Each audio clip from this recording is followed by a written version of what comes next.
I still remember the morning I disappeared. The house was so still it felt hollow. Sunlight slipped through the blinds in thin stripes, laying across the worn floorboards. Her perfume lingered in the air, that same scent she used to wear when we went out together, the one that used to make me smile. Now, it only made my stomach tighten. My name's Daniel.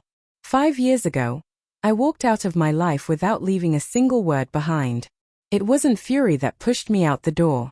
It wasn't even heartbreak. It was the quiet realization that love had withered into pity, and I was the last one to see it happening. For months, I pretended not to notice the cracks. The late nights at work. The phone that never faced up. The laughter that no longer included me. You don't need someone to confess when the silence between you becomes deafening. It tells you everything.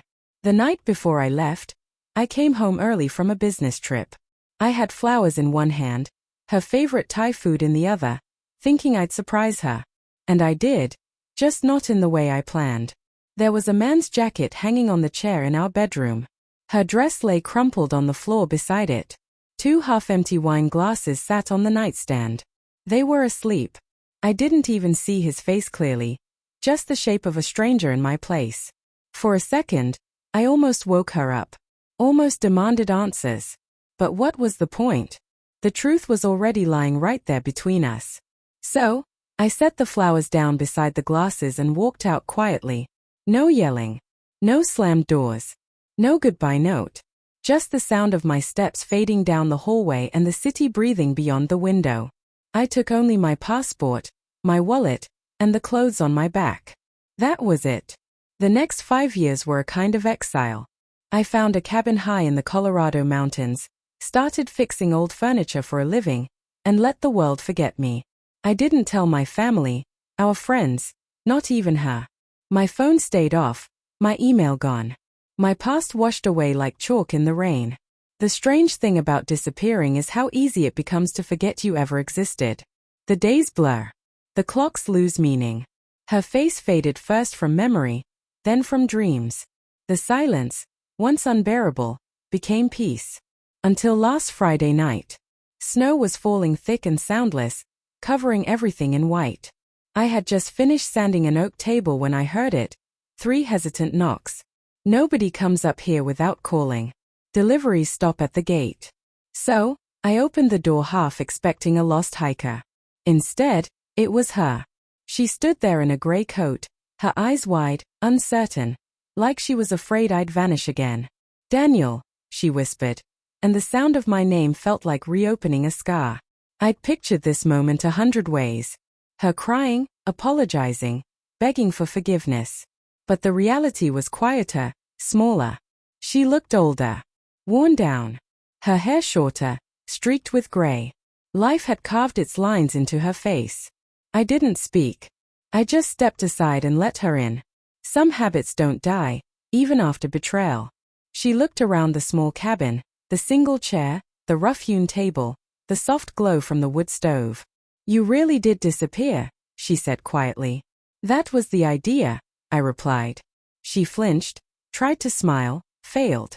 I thought I'd never find you, she said. Why now? I asked. She hesitated, her breath visible in the cold. Because he's gone. And I needed to tell you something. I didn't move. Didn't respond. The fire cracked softly. For 5 years, I'd imagined this. What I'd say, what she'd say. But now that it was here, I realized she didn't deserve my words. Not anger. Not forgiveness. Nothing. Still, part of me wanted to know why she had come all this way. So, I finally said, quietly, then tell me. Her hands shook. I made the worst mistake of my life, she whispered. And I've been paying for it every single day since. I leaned back against the wall, arms folded. Outside, snow kept falling, burying everything in silence. She looked like someone weighed down by years of regret. But regret doesn't fix anything. It just dresses the pain in different clothes. Start from the beginning, I said. She took a breath, voice trembling like it hadn't been used in years. It started the night you left, she said. I woke up that morning and you were gone. At first, I thought you'd just gone for a drive. An hour slipped by. Then a day. And finally, I noticed the flowers. The ones you'd left on the nightstand. She hesitated, glancing down at her hands like she always did when she'd gone too far. I told myself there was a reason, that it wasn't what it looked like. But it was. It was exactly that. I didn't speak. The truth didn't surprise me. It never had. What hurt was how ordinary it felt now, like a story I'd read about someone else. She looked up, waiting for me to respond, but the silence stretched between us, thin, worn, permanent, like an old scar. I waited for you, she said softly. Every knock, every phone call. I thought maybe it was you. Her voice trembled. But weeks became months. And then she stopped, closing her eyes. He left too. Said I wasn't worth it. I wasn't surprised. People who betray rarely end up keeping what they betrayed for. I turned toward the stove, feeding another log into the fire. So 5 years later, you find me, to tell me you regret it? I asked. No, she whispered. To tell you I never stopped loving you. That made me look at her. For a moment, I saw the woman I'd once married. The laughter, the warmth, the hope. But it vanished just as quickly. Love doesn't survive that kind of wound. It hardens, preserved but lifeless. She stepped closer. I know you hate me, she said. But I had to see you. I needed to try. I shook my head. You can't fix something by showing up 5 years too late. Tears filled her eyes. She let out a bitter laugh. You still sound the same. Calm, distant, untouchable. I learned that from you, I said quietly. She flinched, the words landing heavier than I meant. But they were true. When someone shatters you, you learn to build walls high enough to keep even your own heart safe. We stood there, two strangers haunted by a life we once shared. The clock ticked softly. Outside, the snow kept falling. Then she said, almost in a whisper, I'm sick, Daniel. The air caught in my chest. What do you mean? Cancer, she said. It's spreading. The doctor said, maybe a year. I just stared at her. I didn't know what to feel. Pity, anger, relief? Life had a cruel way of balancing things. She'd broken me once without a sound, and now something was breaking her the same way. I don't want forgiveness, she said quickly.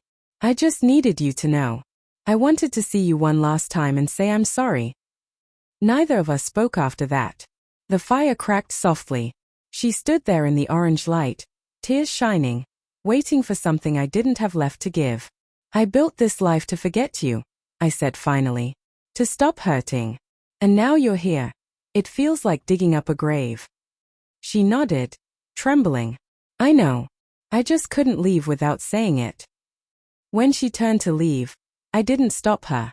I just watched as she walked out into the snow, her figure shrinking until it disappeared into white. I stood there for a long time, the cold stinging my face. I thought about the years lost, the silence earned, and how sometimes closure isn't an answer. It's simply a door you choose never to open again. That night, I sat by the fire until morning. Her words stayed with me, not as pain, but as distance. I realized I didn't hate her anymore. I didn't love her either. What I felt was something quieter, peace. The kind that comes when you finally understand that walking away wasn't the end. It was the beginning of who I became. The next morning, I wrote a single line in the notebook beside my bed, a record of the man I once was. She came back to apologize, but I'd already forgiven her, not for her, but for me. Then I closed the book, set it down, and watched the snow outside begin to melt, the world slowly brightening once more.